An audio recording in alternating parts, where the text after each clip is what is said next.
দিল্লি বিস্ফোরণকে কেন্দ্র করে এবার সব থেকে ভয়ানক তথ্যটি কিন্তু চলে এলো আজকে, যেখানে বলা হচ্ছে বাবরি মসজিদ ধ্বংসের প্রতিবাদ স্বরূপ প্রতিশোধ নেওয়ার জন্য রাম মন্দির এবং অযোধ্যার একাধিক জায়গাকে টার্গেট করেছিল এই ডাক্তার জঙ্গিরা। এবং আজকে একটি ডায়েরি উদ্ধার হয়েছে, সেখানে সাংকেতিক এত কথাবার্তা সেই ডায়েরি থেকে রিকভার করা গেছে, তা কিন্তু নিঃসন্দেহে এটা প্রমাণ করে দেয় যে ভারতের গোয়েন্দারা সাম্প্রতিক সময়ে সব থেকে বড় হামলাটি কিন্তু রুখে দিয়েছেন। একের পর এক ঝটিকা হানা এবং একের পর এক ইন্টারোগেশন এবং এমন কিছু তথ্য আমাদের সামনে ভারতের গোয়েন্দারা প্রস্তুত করছেন, তাতে অন্তত আপনাকে গোয়েন্দাদের এই তৎপরতাকে কুর্নিশ দিতেই হবে। কারণ যে তথ্য এবার সামনে এসছে, আপনারাও শুনলে বুঝবেন কিভাবে ভারত অনেক বড় একটি প্লট কিন্তু ভেস্তে দিল। প্রথমত আজকে ডিএনএ টেস্ট হয়েছে প্রধান যিনি গাড়ি চালাচ্ছিলেন, গাড়ির চালক ডাক্তার জঙ্গি ডক্টর উমারের, তার ডিএনএর সঙ্গে মায়ের ডিএনএ স্যাম্পল মিলে যায়। অর্থাৎ পরিষ্কার হয়ে গেল যে ডক্টর উমার তিনিই গাড়ি চালাচ্ছিলেন এবং তিনিই কিন্তু আত্মঘাতী এই ধরনের বিস্ফোরণে সরাসরি ইনভলভ। পরবর্তীকালে জানা যায় তারা কিন্তু পার্টিকুলারলি একটি জায়গাকে টার্গেট করে এই ঘটনা ঘটায়নি, তাদের টার্গেটে ছিল অন্তত 4টি জায়গা, যার মধ্যে অযোধ্যা, প্রয়াগরাজ, দিল্লি এবং আরো বিস্তীর্ণ জায়গা তারা টার্গেট করেছিল। এবং বুঝতেই পারছেন, অযোধ্যা টার্গেট করা মানে তারা কিন্তু হিন্দু যে স্থাপত্য ভাস্কর্যের অন্যতম সাক্ষী বর্তমানে রাম মন্দির, সেই জায়গাটিকে টার্গেট করেছিল।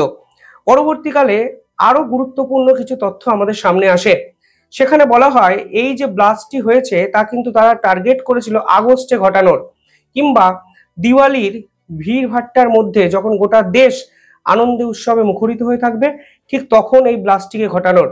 কিন্তু পরবর্তী কর্মসূচিতে তারা প্রজাতন্ত্র দিবসের আগেও আরো একটা দিনকে টার্গেট করেছিল, সেই দিন 6ই ডিসেম্বর 2025। অর্থাৎ 6ই ডিসেম্বর দিনটিকে টার্গেট করা হয়েছিল এই ডক্টর উমার এবং এই সকল ডাক্তার জঙ্গিগুলোর পক্ষ থেকে। যে তথ্য সামনে আসছে সেখানে বলা হচ্ছে 6ই ডিসেম্বর এই দিনটার আলাদা একটা সিগনিফিকেন্ট আছে। কি তাৎপর্য?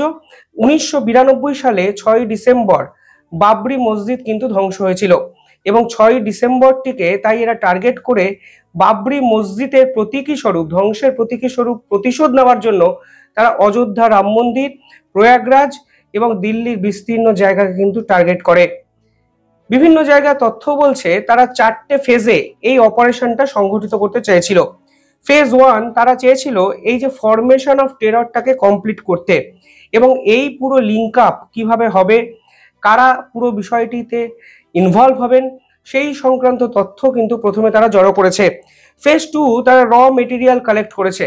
আমি বিস্তারিত বলবো কোথা থেকে র মেটেরিয়াল কেনা হয়েছে, কত টাকা দেওয়া হয়েছে, সব আপনাদের বলবো, ভিডিওটি শেষ অবধি দেখবেন। আর যারা ভিডিওটি দেখছেন তাদের ছোট্ট একটা অনুরোধ, চ্যানেলটিকে ভালো লাগলে একটু সাবস্ক্রাইব করে পাশে থাকা বেল আইকনটি ক্লিক করে আমাদের পাশে থাকবেন। দেখুন, ফেজ 3 বলা হয়েছিল যে তারা ম্যানুফ্যাকচারিং অফ আইইডি তৈরিতে জোর দিয়েছিল। অর্থাৎ অ্যামোনিয়াম নাইট্রেটের যে কেমিক্যালগুলো আছে সেগুলো থেকে বোমা কিভাবে তৈরি হয় সেই প্রসেসে তারা কিন্তু ইনভলভ ছিল। এবং ফেজ 2 এই যে অ্যাসেম্বল করা যে বোম, সেগুলো সমস্ত জায়গায় পাঠিয়ে দিতে চেয়েছিল। এই হলো একটি ধাপের আলোকপাত। এবার ডক্টর উমারের যে ডায়েরি পাওয়া গেছে, সেখানে একটি অত্যন্ত গুরুত্বপূর্ণ টাইম লাইনকে মেনশন করা হয়েছে। সেখানে বলা হচ্ছে 8ই নভেম্বর থেকে 12ই নভেম্বরের মধ্যে তারা মস্ত বড় কিছু না কিছু পরিকল্পনা করেছিল। মনে রাখবেন, দিল্লি ব্লাস্ট কিন্তু হয় এই পার্টিকুলার টাইম লাইনটার মধ্যেই। সেখানে 25 জনের নাম লেখা ছিল এবং 25 জনের মধ্যে ম্যাক্সিমামই জম্মু কাশ্মীর এবং ফরিদাবাদের বাসিন্দা বা ফরিদাবাদে থাকতেন, এই সংক্রান্ত তথ্য কিন্তু সামনে আসে। পরবর্তীকালে তারা এই অপারেশন প্ল্যানিং করে 8 জন মিলে এবং দুটো টিমে বিভক্ত হয়ে যায় 4 জন করে, এবং 4 জনের কি কাজ, তারা কোথায় ডিপ্লয় হবে, কি কাজে তারা নিজেদেরকে এঙ্গেজ করবে, এই সংক্রান্ত পরিকল্পনা কিন্তু ডায়েরিতে সাংকেতিক ভাষায় লেখা ছিল। পরবর্তীকালে আরো এক চিকিৎসককে কানপুর থেকে গ্রেফতার করা হয়। তার নাম কিন্তু ডক্টর আরিফ। তিনি কিন্তু শাহিন শাহিদের সঙ্গে সরাসরি যোগাযোগ রাখছিলেন। মনে রাখবেন, শাহিন শাহিদ কিন্তু এই পুরো অপারেশনে মহিলা ডাক্তার হিসাবে সর্বপ্রথম ধরা পড়েন। পরবর্তীকালে আরো 2 জন মহিলা ডাক্তার ধরা পড়েন। এবং সেই দুজন মহিলা ডাক্তার কিন্তু সরাসরি বাংলাদেশে যখন মেডিকেল কলেজে পড়তে যান তখন তার মধ্যে ভারত বিরোধিতা এবং জিহাদিপনার তারা ট্রেনিং পেয়েছিলেন বলে গোয়েন্দাদের অনুমান। তারা এই বিস্ফোরণ করার জন্য টোটাল অর্থ সংগ্রহ করেছিলেন 20 লক্ষ টাকার। এবং আরো ইন্টারেস্টিং বিষয় হলো 20 লক্ষ টাকার মধ্যে 3 লক্ষ টাকার তারা কিন্তু 20 কুইন্টাল এনপিকে সার কেনেন গুরগাঁওয়ের বিভিন্ন জায়গা থেকে। অর্থাৎ তারা কিন্তু দীর্ঘদিন ধরে পরিকল্পনা করছিলেন এই ধরনের বিস্ফোরক বানানোর জন্য এবং তারা কিন্তু ফরেন ফান্ডিং কালেক্ট করে এই পরিকল্পনাটাকে সফল করার চেষ্টা করেছেন। পরবর্তীকালে জানা গেছে যে ইকো স্পোর্টস যে গাড়িটি নিয়ে সবচেয়ে বেশি চর্চা হচ্ছে, লাল একটি গাড়ি, এবং i20 ছাড়া আরো দুটো গাড়ি থাকতে পারে যারা কিন্তু এই টেরর লিঙ্ক আপের সঙ্গে সরাসরি কানেক্টেড। অর্থাৎ বুঝতেই পারছেন এই পুরো বিষয়টি এখন প্রত্যেক দিন আমাদের সামনে এমন কিছু তথ্য হাজির করছে যা কিন্তু নিঃসন্দেহে গুরুত্বপূর্ণ। এই পুরো বিষয়টির সঙ্গে বাংলাদেশ যোগ আগেই খুঁজে পাওয়া গেছিল, কিন্তু তুরস্কের সরাসরি ইনভলভমেন্ট কিন্তু খুঁজে পেলেন গোয়েন্দারা। এখানে বলা হচ্ছে তুরস্ক প্রথম থেকেই এই টিমটিকে আইডিওলজিক্যাল সাপোর্ট দিয়েছে, ফিনান্সিয়াল ব্যাকিং দিয়েছে এবং লজিস্টিক্যাল সাপোর্ট কিন্তু দিয়েছে। এবং তুর্কির একাধিক এনজিও, তুর্কি সরকারের সঙ্গে জড়িত একাধিক ব্যক্তিরা সরাসরি এই ডাক্তার জঙ্গিদের সঙ্গে নিয়মিত যোগাযোগ রেখেছে এবং এই যে পুরো বিষয়টি কন্ট্রোল করা হয়েছে তুর্কিশ হ্যান্ডেলারের পক্ষ থেকে, যিনি জৈশ-ই মোহাম্মদের অন্যতম সদস্য। তথ্য বলছে ডক্টর উমার এবং ডক্টর মুজাম্মিল এই দুই ব্যক্তি নাকি তুরস্কতে গেছিলেন এই ব্লাস্টের আগে এবং সেখানে কিন্তু তাদের তুরস্কের সেই হ্যান্ডেলার রিসিভ করেন এবং তারা কিন্তু সেখানে বসেই আসল এই যে ব্লাস্ট, সেই ব্লাস্টের পরিকল্পনাটি করেছিলেন। দেখুন পরবর্তীকালে আমরা কি দেখতে পেলাম, পরবর্তীকালে দেখতে পেলাম তুরস্কের হ্যান্ডেলার আসলে এই পুরো বিষয়টার কোঅর্ডিনেশন করেন এবং পুরোপুরি প্ল্যানিং এ সহায়তা করেছিলেন এবং তুরস্ক পাকিস্তান একত্রে মিলে আজকে কিন্তু দিল্লি বিস্ফোরণের এই ছকটা তুরস্কতে বসেই করেছিলেন, তা কিন্তু গোয়েন্দারা বুঝতে পেরেছেন। উত্তরপ্রদেশ এটিএস এর মধ্যেই আরো এক ব্যক্তিকে গ্রেফতার করেছেন, তার নাম ফারহান নবী সিদ্দিকী। এই ফারহান নবী সিদ্দিকী কো-ফাউন্ডার ইস্তাম্বুল ইন্টারন্যাশনালের। সেই ব্যক্তি 11 কোটি টাকা হাওয়ালা যোগের মাধ্যমে পেয়েছে এবং এই 11 কোটি টাকা হাওয়ালা যোগের মধ্যে পাওয়ার পর তিনি কিন্তু পাঞ্জাবে একটি মাদ্রাসা সেট আপ করতে চলেছিলেন। এবার এই পার্টিকুলার ব্যক্তি হঠাৎ করে তুরস্কের একটি এনজিও থেকে কেন টাকা পেলেন, সেটাই এখন গোয়েন্দাদের কাছে কিন্তু সব থেকে বড় প্রশ্ন।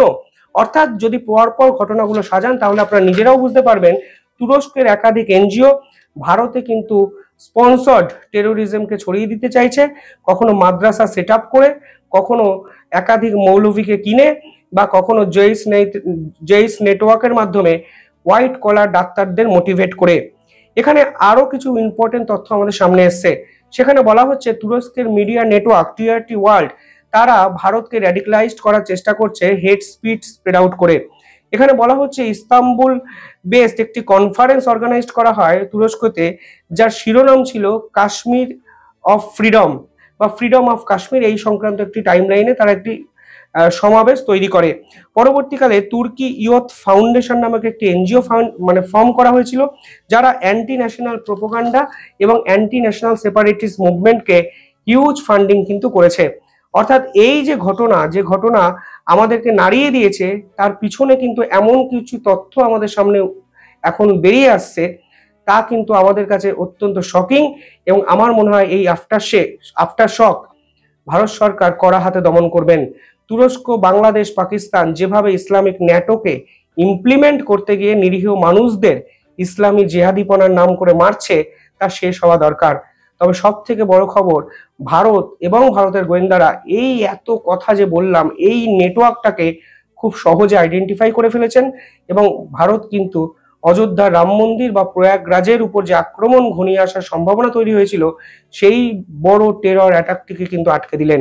তা কিন্তু নিঃসন্দেহে ভারতের গোয়েন্দাদের অত্যন্ত পজিটিভ একটা মুভ। তবে আর কি কি ঘটনা আমাদের সামনে উঠে আসে তার জন্য অপেক্ষা করতে হবে। আপডেট এলে আমি আপডেটেড ভিডিও বানাবো। দেখতে থাকুন দ্য ইন্ডিপেন্ডেন্ট বেঙ্গল। ধন্যবাদ।